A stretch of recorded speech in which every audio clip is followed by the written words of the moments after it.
কেউ বলেছিল যে এসআইআর হতে দেব না, কিন্তু আমি এখন দেখলাম যে এসআইআর এই নদীর জলের মতন বয়ে গেল। ইলেকশন কমিশনার কারো কথাই শুনলো না। তবে কি হলো?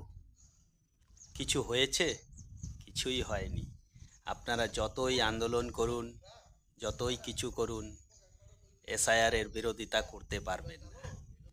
এসআইআর আরামসে হয়ে চলে গেল। আপনাদের লাভটা কি হলো? খালি ভুগতে থাকলেন, চিল্লাতে থাকলেন।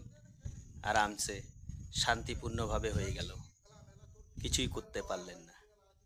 আপনারা যতই যাই বলুন, ইলেকশন কমিশনার কারো কথা মানছে না। এই গঙ্গার জলের মতন, নদীর জলের মতন বয়ে চলে গেল। এসআইআর হয়েই গেল, এসআইআর সম্পূর্ণ হয়ে গেল। লাস্ট চূড়ান্ত তালিকা বের হওয়ার এখন কয়েকদিন বাকি। খসড়া তালিকাও বের হলো, সেটাও দেখলাম। এখন খালি চূড়ান্ত তালিকা বের হওয়ার বাকি রইল। তো বিরোধিতা করে কিছু লাভ হইল? হবে না।